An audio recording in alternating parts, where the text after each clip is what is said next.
Which do you think has the biggest impact on a dog, their overall temperament or their breed or training? Well, I don't think there's any one of them that has an overall impact on them. It's like nurture versus nature. I mean, that's an old argument. Is it nurture or nature that causes the temperament? I suppose nowadays the research would indicate that it's a mixture of both. There's no point in getting a working, like a high drive working collie if you haven't got sheep and you have children, because your children will become sheep very quick. There's no,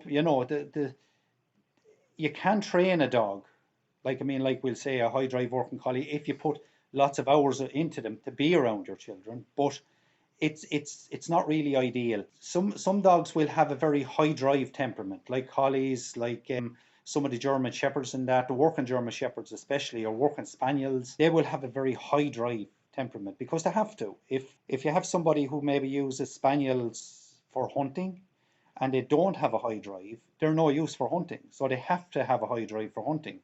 Now, if you have that same spaniel and he's in your home and he's not doing any work, he could become destructive. He could become a nuisance. He could be retrieving things like that you don't want him to retrieve, and pulling things around, chewing things. So if you have a very high drive working dog, even if you apply training, it's going to be hard to deal with it. Whereas, I mean, if you have maybe a more placid dog around children, a lower drive dog with a lower drive temperament around children, and you train them, it's going to be far easier to manage them. A lot of people don't understand the difference between, we'll say, a working dog and a pet dog. And working dogs like working German Shepherds, working Spaniels, working Belgian Shepherds, all the line of working dogs are bred to work. A lot of them are very rewarding dogs to train, but a lot of them don't make particularly good pets.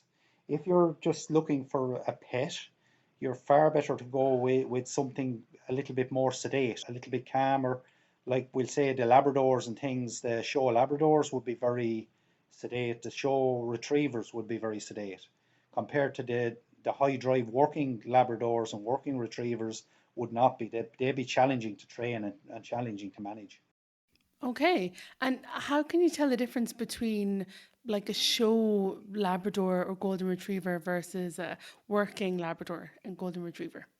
Well, the working ones would be used for working. So generally, I mean, we have somebody in the club here. They breed and train working labs. So that's what they do. Like, I mean, they're looking for high drive. If you go to them, they'll start to show you the trophies that they have for working with the dog and retrieving, and they'll start to show you the dogs working, retrieving, pictures of the dogs retrieving down birds, and how the dog has a high drive to be able to go through the fields for 4 and 5 hours.